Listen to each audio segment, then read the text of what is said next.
세상을 살아가는 동안에 나의 힘을 의지할 수 없으니 기도하고 낙심하지 말 것은 주께서 참소만이 되심이라. 세상을 살아가는 동안에 나의 힘을 의지할 수 없으니 기도하고 낙심하지 말 것은 주께서 참소만이 되심이라. 하나님의 꿈이 나의 비전이 되고 예수님의 성품이 나의 인격이 되고 성령님의 권능이 나의 능력이 되길 원하고 바라고 기도합니다.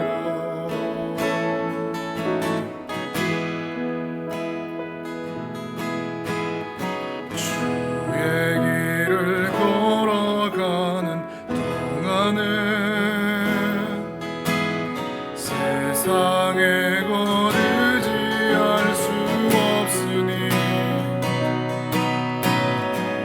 근사하고 낙심하지 말 것은 주께서 참 기쁨이 되심이라.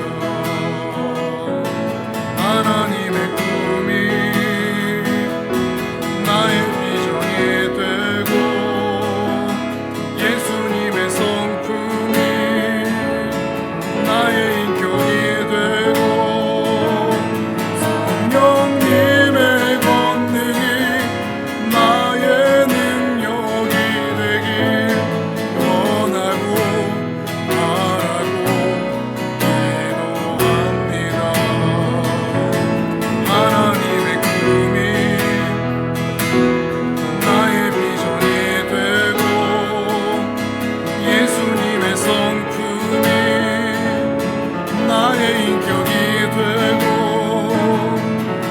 성령님의 권능이 나의 능력이 되길 나고 바라고 기도합니다. 원하고 바라고 기도합니다. 원하고 바라고 기도합니다.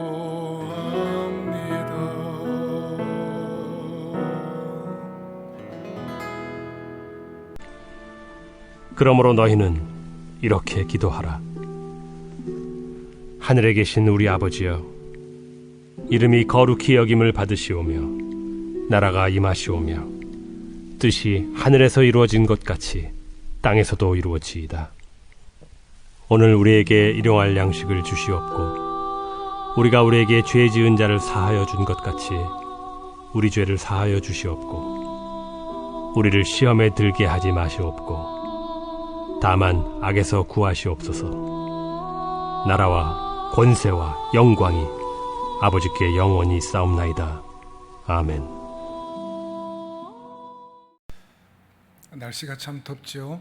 이 더운 날씨에도 주께서 은혜로 붙드시고 날마다 주님과 동행하는 복된 은혜가 있기를 주님의 이름으로 축복을 합니다.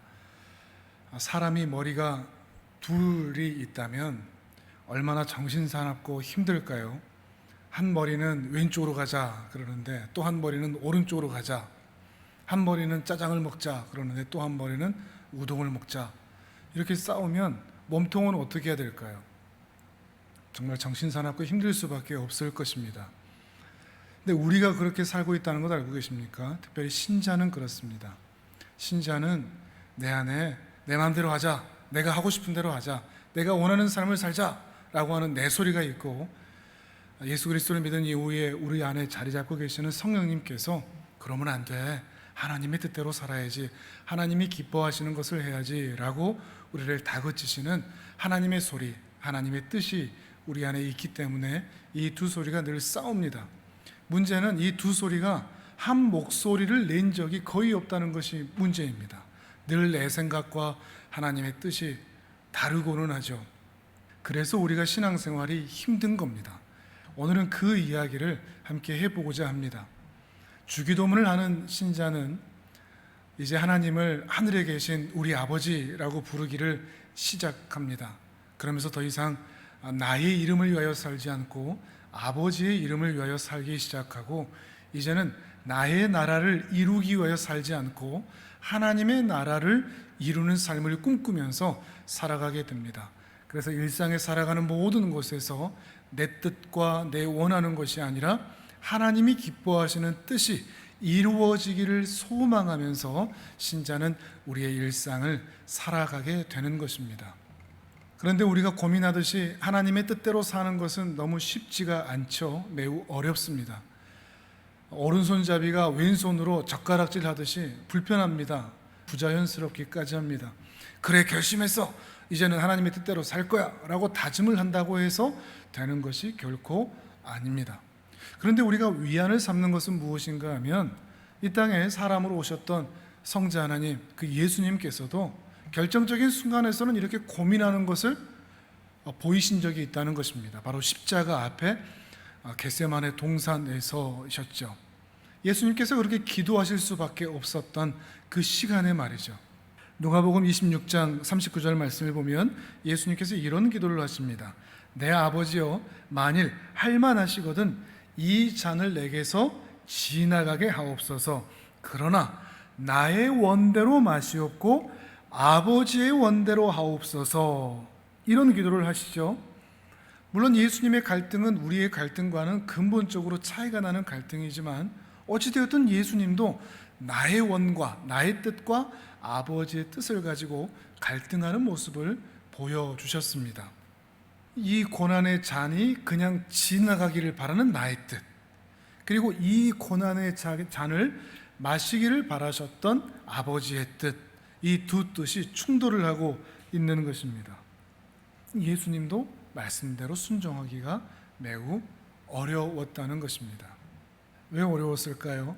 엄청난 육체의 고통이 뒤따르는 것이고 수많은 사람들로부터 핍박을 받는 것이며, 무엇보다도 아버지로부터 진노의 대상으로서 십자가에서 죽으심을 당한다는 것, 그것이 가장 예수님을 힘들게 하였던 것입니다. 그러나 예수님은 끈질긴 기도 끝에 하나님의 뜻을 선택하는 것으로, 그래서 아버지의 뜻에 순종하는 것으로 선택을 하게 됩니다. 근데 이 선택하는 과정을 자세히 보면 십자가를 지냐 마냐, 얼마나 고통스럽냐, 이게 결정의 기준이지 않습니다. 아버지의 뜻이 무엇이냐 하는 것에 따라 순종하죠. 아버지의 뜻에 따르려면 내가 힘들어지고 내가 불편해지고 내가 아프게 되고 심지어 내가 희생해야 되고 내가 죽어야만 합니다. 그런데도 예수님께서는 아버지의 뜻을 따르기로 선택을 한 것이죠. 근데 이런 예수님의 결정을 이해는 하면서도 우리는 이 예수님의 결정이 매우 부담스럽습니다. 예수님이니까 그렇게 하실 수 있는 거죠. 우리는 말할 수밖에 없는 것이죠. 우리는 어떤 것을 선택하죠? 아버지의 뜻이냐 보다 내가 원하는 것을 선택하죠. 여기서 내가 원하는 것은 예수님의 결정에 비추어 보면 내가 편한 것을 결정한다는 것입니다. 이것이 아버지의 뜻이냐, 하나님께서 원하시는 것이냐, 성경에 기록된 하나님께서 원하시는 삶의 원리냐, 이런 것들보다도 내가 힘드냐, 내가 힘들지 않느냐, 내가 편안하냐, 이런 것들을 놓고 선택할 때가 더 많다는 것입니다. 우리는 왜 십자가를 지지 않는가? 내가 아프기 때문이죠. 내가 희생해야 하기 때문입니다. 사람은 주로 어떤 것을 선택하는가 하면 내가 원하는 것을 선택하는데, 그것은 내가 힘들지 않은 것, 내가 어렵지 않은 것, 내가 희생하지 않아도 되는 것들을 더 많이 선택한다는 것입니다. 다이어트를 예로 들어보면 우리는 모두 다이어트를 해서 멋진 몸매를 이루고 싶은 그런 마음의 소망들이 다 있습니다. 그런데 왜 우리는 현실에서 멋진 몸매를 갖고 있지 못하죠? 힘들거든요. 땀을 흘려야 되거든요. 10분을 더 뛰어야 되거든요. 그때 우리 마음에 소리가 일어나죠. 10분 더 뛰어서 뭐해? 적당히 살아. 세상에 맛있는 게 얼마나 많이 있는데 그냥 맛있는 거 많이 먹으면서 맛있게 살아. 주로 우리는 어떤 선택을 할 때 편한 것, 힘들지 않은 것, 고생스럽지 않은 것을 선택하는 경향이 있습니다. 하나님의 뜻이냐 나의 뜻이냐 이것을 놓고 선택하는 것이 아니라 편하냐 힘드냐, 어렵냐 쉽냐, 이것을 놓고 기준을 정해서 선택할 때가 많다는 것입니다. 그래서 우리는 대개 침대 위 이불 속을 선택하곤 합니다. 편한 것을 선택하는 거죠. 인간이 가장 좋아하는 자리죠.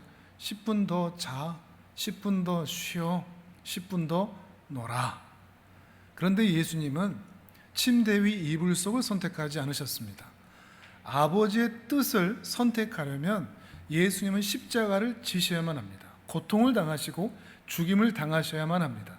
그런데 예수님은 그 편한 것을 선택하지 않으시고 불편한 것을, 아픈 것을, 괴로운 것을, 핍박당하는 것을, 희생하는 것을, 헌신하는 것을 선택하셨습니다. 왜냐하면 그것이 아버지의 뜻이기 때문이었죠. 아버지의 뜻을 쫓기 위해서 내가 힘든 것을 내려놓으셨던 것입니다. 내가 좋아하는 것보다 하나님께서 좋아하는 것을 선택했던 것이죠. 그러니 무엇을 선택하느냐 하는 것은 무엇을 좋아하느냐와 연결이 됩니다.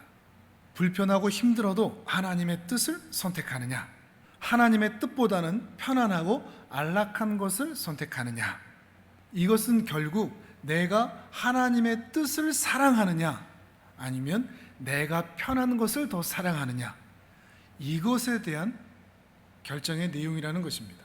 예배당에서는 언제나 하나님의 것을 더 많이 선택한다고 우리 자신이 생각을 하고 있습니다.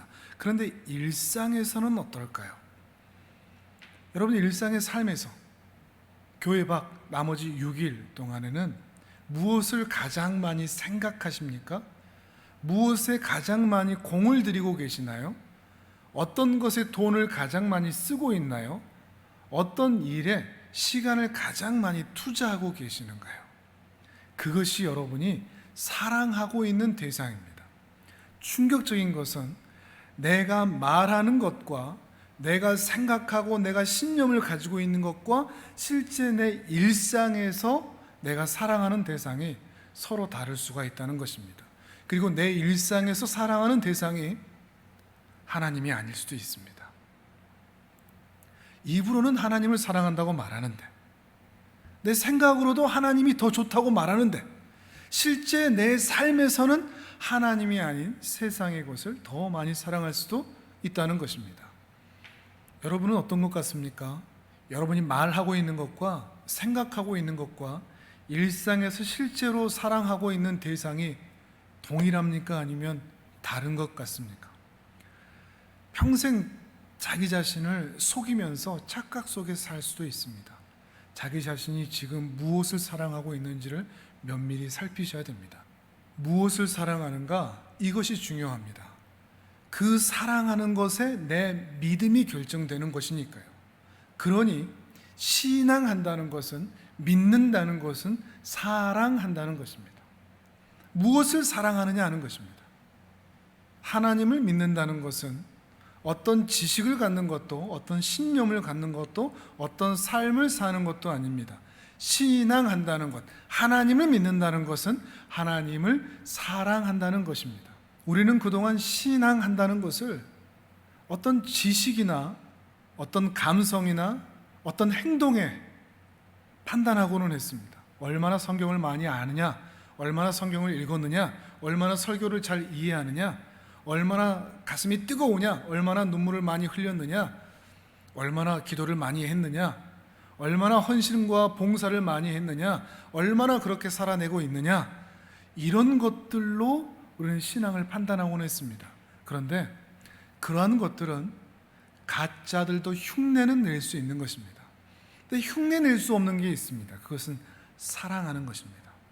정말로 사랑하느냐는 것이죠. 무엇을 사랑해야 되죠? 예수님께서 그걸 분명히 요약해 주셨죠. 마음, 목숨, 뜻, 힘을 다해서 주 너의 하나님을 사랑하라. 그리고 너의 이웃을 내 자신같이 사랑하라. 하나님을 사랑하고 이웃을 사랑하는 것, 이것이 신앙입니다. 그 사람의 믿음이 있다는 것은, 그 사람의 신앙이 있다는 것은 하나님을 정말로 사랑하는 것이며 그 이웃을 실제로 사랑하는 삶의 모습을 통해서 그 사람이 바른 믿음을 가지고 있다는 것을 확인할 수 있다는 것입니다. 그리고 하나님이 너무나 좋기 때문에 하나님과 관련된 모든 것이 다 좋습니다. 하나님이 너무나 사랑스럽기 때문에 하나님이 나에게 허락하신 일상의 모든 수고, 헌신, 노력, 땀, 봉사 다 할 수 있는 것입니다. 이러한 것들은 억지로 하는 것이 아닙니다. 오늘 말씀도 그렇습니다. 하나님의 뜻에 맞춰서 이 일상에서 그렇게 뜻에 맞춰 살아! 명령한다고 되는 것도 아니고 결심을 한다고 되는 것도 아닙니다. 사랑하면 되는 것입니다. 어떻게 하면 하늘의 뜻이 우리 일상에서 이루어지는 삶을 살 수가 있죠? 정말로 하나님을 아버지라고 믿는 그 신자가 하나님을 사랑하면 가능하게 된다는 것입니다. 하나님과 관계가 깊어지고 하나님의 뜻을 정말 사랑하게 되면 내가 하나님의 뜻대로 살아야지라고 의식하지 않아도 자연스럽게 하나님의 뜻에 따라 사는 삶을 살아가게 됩니다. 하나님의 이름을 들먹거리지 않고 자신이 한 것을 자랑하지 않아도 하나님과의 관계가 깊어지고 그 하나님을 사랑하게 되면 일상의 모든 순간에서 하나님의 냄새가 나게 되고 하나님의 뜻이 내 삶에서 이루어지는 그런 삶을 살 수 있게 된다는 것입니다. 일상에서 하나님을 사랑하니 아무 말이나 하는 것 같은데 하나님의 말이 내 입에서 나오게 되고, 아무 기도나 하고 있는 것 같은데 하나님을 향한 기도, 하나님의 뜻을 이루는 기도를 하게 되고, 아무 행동이나 하고 있는 것 같은데 하나님의 향기가 나는 그런 삶을 살 수 있게 되더라는 것입니다. 그러니 이것은 연습한다고 되는 게 아닙니다. 구호를 외친다고 되는 것도 아닙니다. 기도만 냅다 한다고 되는 것도 아닙니다. 정말로 일상에서 하나님을 사랑하고 그 하나님을 가까이 하느냐. 예수님도 그러했습니다. 예수님은 하나님의 뜻을 순종해야지가 아니었습니다. 하나님이 너무 좋았기 때문에 그 하나님의 기쁘신 뜻을 이루어 드리기 위해서 기꺼이 내가 힘든 것 할 수 있었습니다. 나 힘든 거 어떻게 고민할 필요가 없는 것입니다. 난 그래도 하나님이 기뻐한 것 할 거야. 내가 좀 힘들면 어때? 내가 좀 아프면 어때? 내가 좀 어려우면 어때? 난 그래도 하나님이 기뻐하신 뜻을 이루고야 말 거야. 하나님을 사랑하는 삶은 그래서 하나님의 뜻을 이루는 삶을 살아가게 되더라는 것입니다. 그러다 보면 우리가 찬양한 것처럼 하나님의 뜻이 나의 비전이 되고 예수님의 인격이, 그 성품이 나의 인격이 되고 그 성령님의 능력이 내 삶에 나타나는 힘과 능력이 되어지게 된다는 것입니다. 그런 삶으로의 아름다운 소망이 있기를 바랍니다. 그저 하나님을 사랑하는 겁니다. 하나님이 너무 좋으니까요. 그 큰 은혜가 얼마나 큰가요? 나 같은 죄인을 구원해 주시고 오늘 여기까지 인도해 주신 주님, 변함없이 우리를 향하여 그 팔을 접지 않으시고 굽지 않으시고 그 팔을 펴셔서 우리를 꼭 안아주시는 그 주님, 코로나로 정치, 경제, 사회, 문화, 국내, 국외 여러 가지 그 모든 것들이 우리를 힘들게 하는 이 힘든 상황에서도 주님의 사랑이 우리를 향하여 흔들리지 않기 때문에 우리는 어떤 상황에서도 웃을 수 있고 다시 일어나서 믿음의 삶을 살 수 있게 되더라는 것입니다. 하나님을 사랑하셨으면 좋겠습니다. 하나님의 그 은혜를 더욱 경험할 수 있으면 좋겠습니다. 그리하여 여러분의 일상에 살아가는 모든 삶이 하나님의 뜻을 이루는 삶이 되시기를 주님의 이름으로 축복합니다. 하나님 아버지, 우리 주님을 더 많이 사랑하는 그 복된 은혜가 우리 선교 회원분들에게, 우리 모든 성도들에게 함께 있기를 원합니다. 우리 마음 깊은 곳에서부터 하나님을 사랑하고 마음, 목숨, 뜻, 힘을 다하여, 마음을 다하여 사랑할 수 있는 귀한 은혜가 있게 도와주시고, 하나님이 너무나 사랑스러우니 우리에게 허락하신 모든 이웃도 함께 사랑할 수 있는 귀한 마음 허락하여 주시옵소서. 하나님의 사랑으로 충만한 이번 한 주 될 수 있도록 은혜 부어 주옵소서. 감사드리오며 예수님의 이름으로 기도합니다. 아멘.